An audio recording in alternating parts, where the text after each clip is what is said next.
everyone. Welcome to our stream. I'm so happy today because we have a special guest, the man behind some of hardest funk track out there. It's Hita.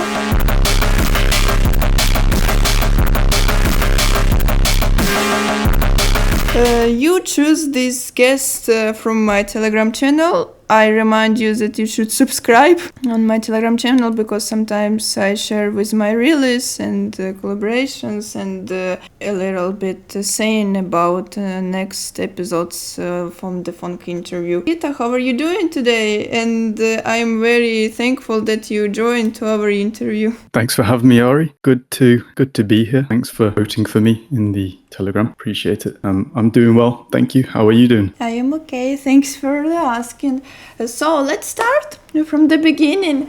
Maybe for those who don't know about you, what's the story behind the name Hita?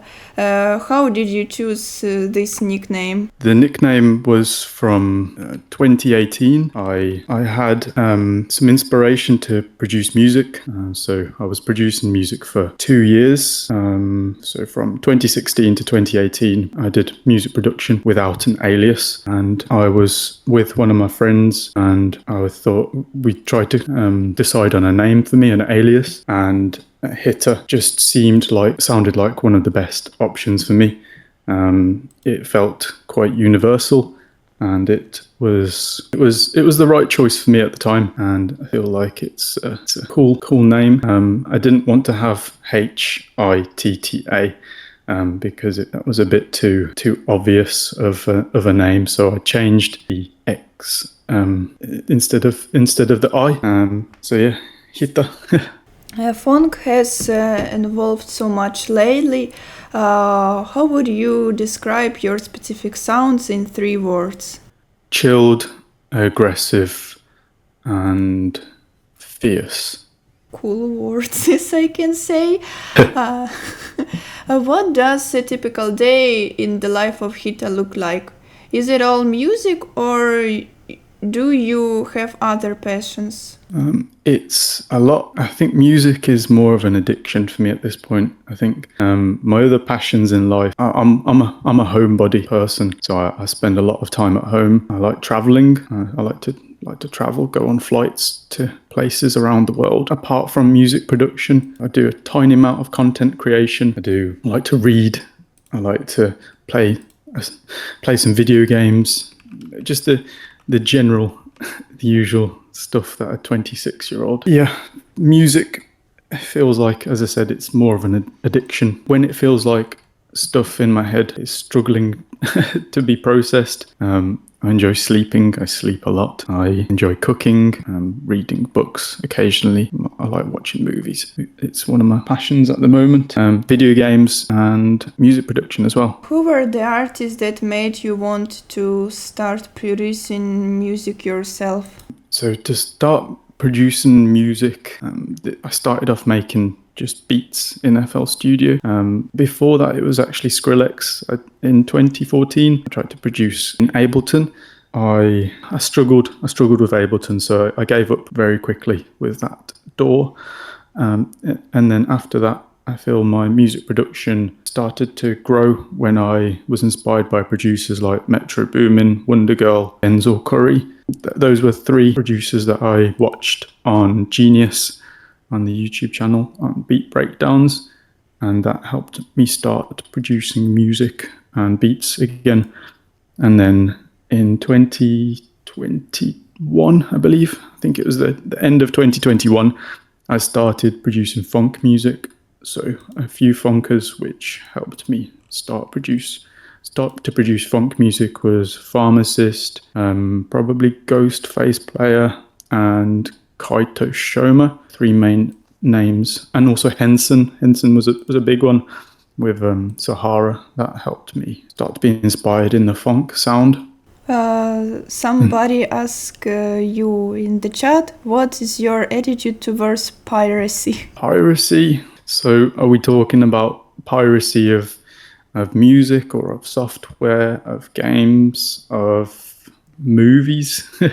Piracy in general? I've personally I've looked into piracy a lot. I've done a lot of research into piracy. You can say that.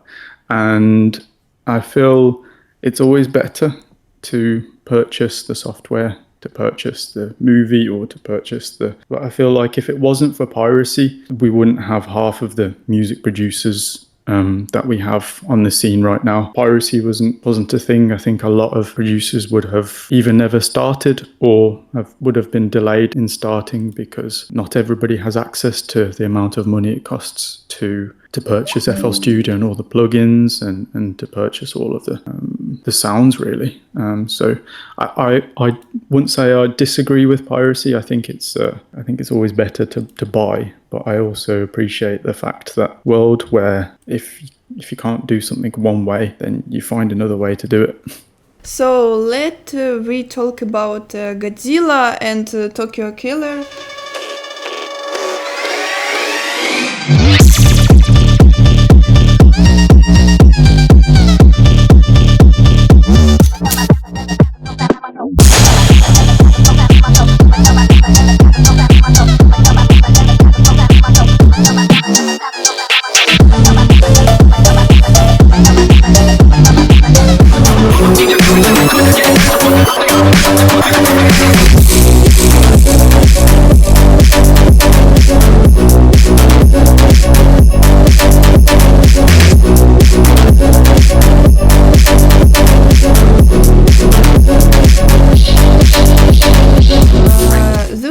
Is absolute monster on the Spotify. How you did the collaboration with Oscar Webb and with Southwest Playa? So the collaboration with Southwest Player, who's also a Ukrainian funker, for Tokyo Killer, that was through networking. So around that time, I was networking with a lot of different funk producers in the funk community. Via Discord, Instagram, and we cooked up a few tracks, and Tokyo Killer was one of the results. The reason why it got so many streams and it became such a listened to funk record was because of the editorial placement on the funk playlist. Oscar Webb, it was the exact same. It was just through networking, through reaching out to different funk producers and collaborating with just collaborating literally let's make a track, yeah, no problem. And then just emailing back and forth with sample ideas or zip projects with different energies and different wavelengths of record. You guys were working on Godzilla. Did you have that feeling that it was going to explode, or was the success a surprise for you? Success was a surprise. I feel like it was a solid track to begin with. The releasing process, we were in a routine, I was in a routine of releasing maybe a couple of times a month, putting up new tracks or an album or an EP as often as possible, really. So this was all in my first year of producing funk. So it was definitely a surprise, receiving congratulation messages from the funk community to say, well done, you're on this week's listing of the funk playlist. It was nice. It gave me a lot of hope that there was a role for me in the funk community producing music. And, at the time it wasn't, I didn't think, I can quit my job now or anything like that. That side of things came naturally. So, yeah. We have the next question from the chat. What do you think about Brazilian funk? Brazilian funk, it's an interesting take on funk. I think I haven't created that many funk records which are, Brazil funk. I think I've released one. I think it's Encantado, and I think it's definitely not my favorite funk sound. It's very good for edits. It's very good for TikToks and for social media contents. It's very catchy.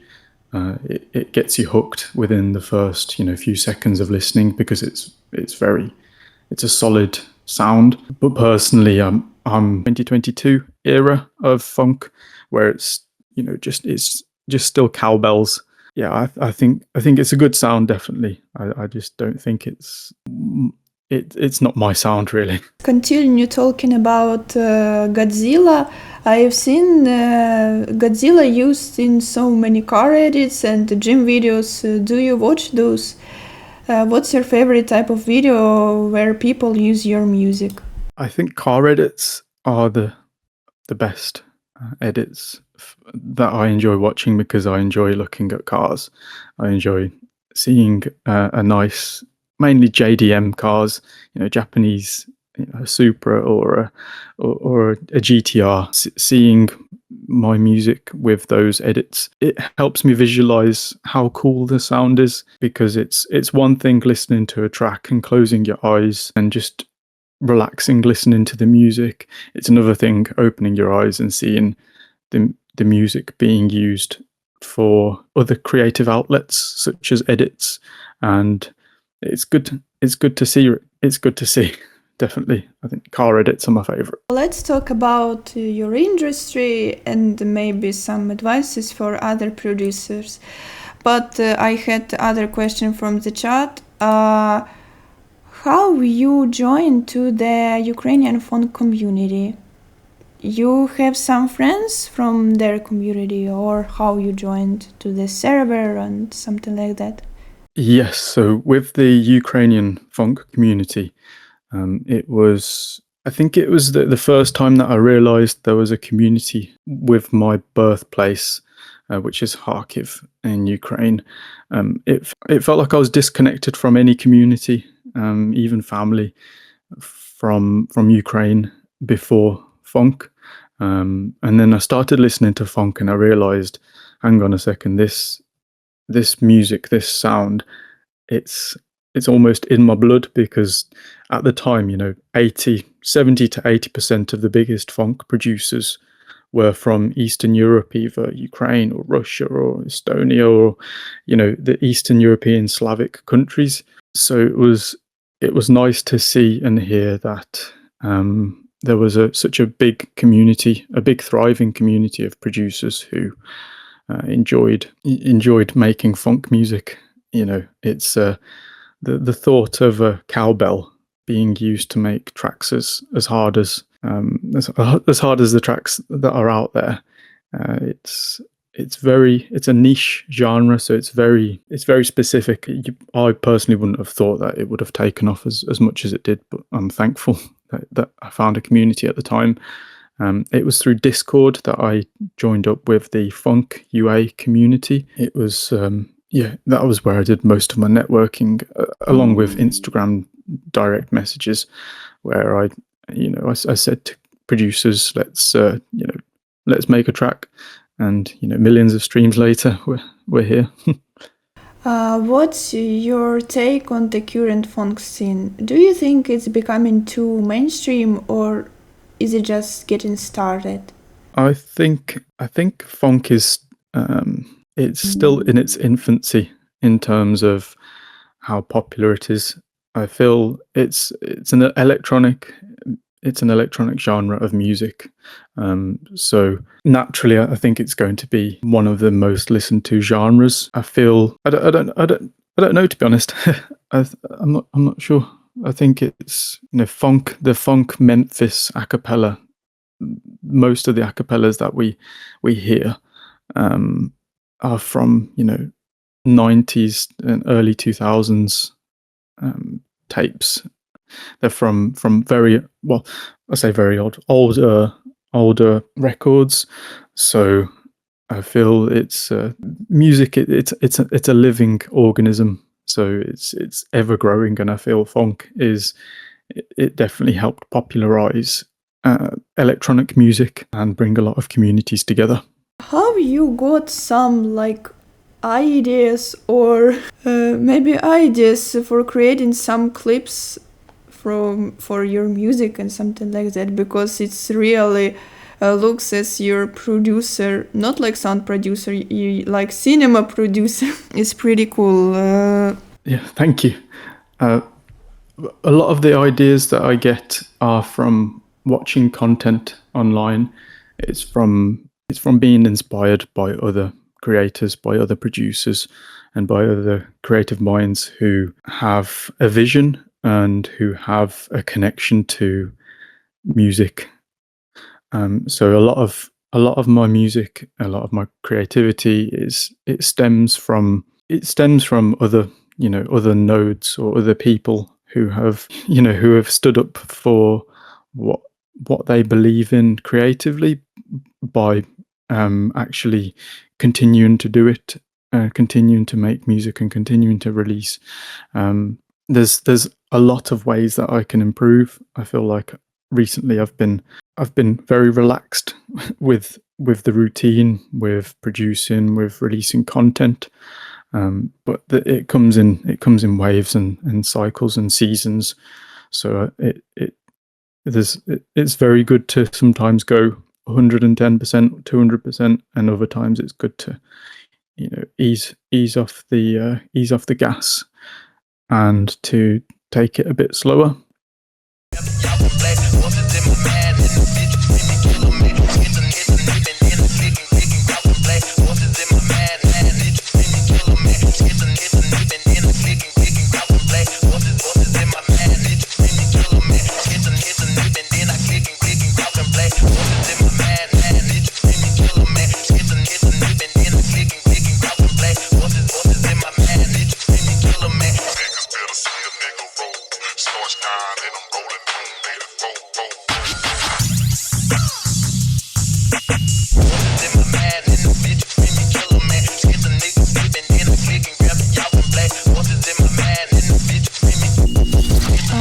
Are there any new collaborations in the work that you can tease today? Maybe other one with Oscar Webb or something new, maybe with other artists?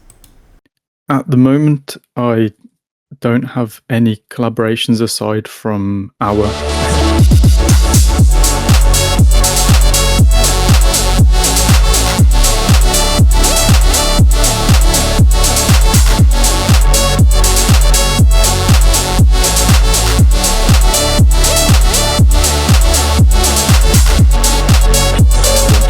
new tracks that we the new one that we were looking at. I slowed right down on the collaborations and working with other people when I try to, because I'm focusing on working mainly as a solo artist now. I stopped collaborating with people. I think the exception recently is with you, and I think no. No, I don't have any other collaborations. There was talks with Oscar a good while ago. It was probably about a year ago now. But no, we don't have anything lined up collaboration wise or otherwise. Give one piece of advice to a producer who is just starting out and wants to get 1 million streams. What would it be? To get 1 million streams, I would recommend three things. So number one is, don't produce it to get 1 million streams, produce it to get it to sound good. Number two is to reach out to communities where you can share your music with them in a specific channel or in a specific way. That way you might get 1 or 2 new listeners, but those 1 or 2 new listeners add up every single time you do it. And then number 3 is consistency, and it's probably the most important one. You 100% need to be consistent with either releasing or producing. It's important to release it because you feel like it's ready to be released. Also, it's important to produce because it needs to come from within. You need to produce, from your creativity, because you feel like it needs to be done, not because you want to get 1 million streams. The 1 million streams, once you receive it, once you get that 1 million mark, it's an achievement, brilliant, but at what cost will you will you get that million streams? And I would recommend the cost being time, effort, dedication, commitment, and love. Make sure you don't sacrifice love. If your music was a movie, what genre would it be, and who would direct it? That's a very interesting question. I like that question. I'd definitely say it would be a Fast and Furious type driving, drifting car movie. As for directors, probably Stanley Kubrick, who isn't. I don't think he's making movies anymore. But it would be a driving, drifting movie with I'd say with Stanley Kubrick as the director. That's the first director that springs to mind. Maybe even James Cameron, as it would be a very cinematic drifting movie.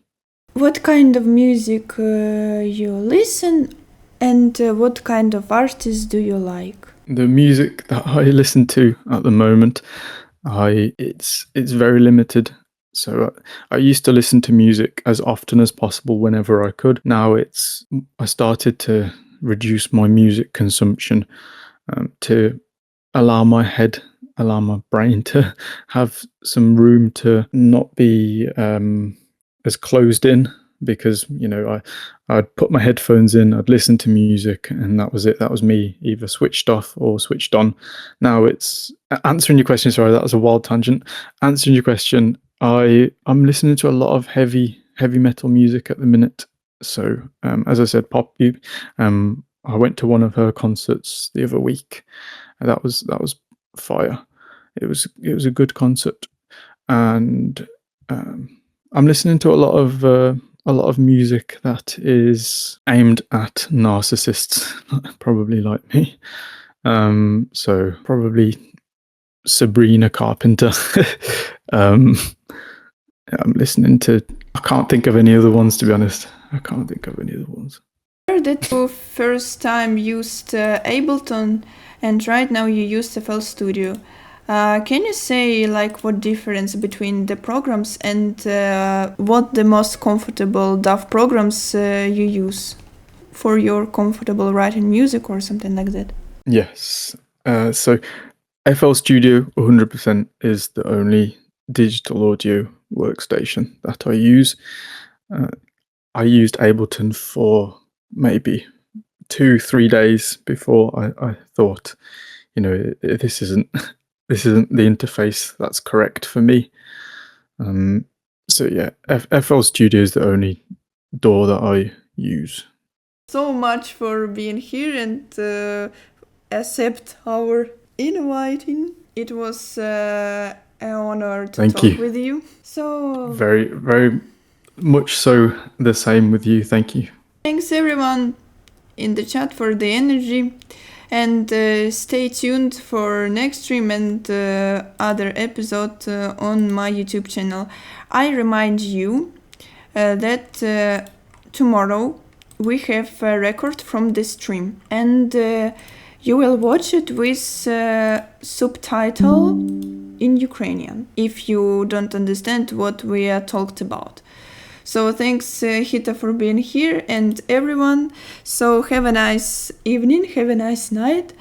I hope that we didn't have any troubles with some kind of air raid sirens and something like that. So bye.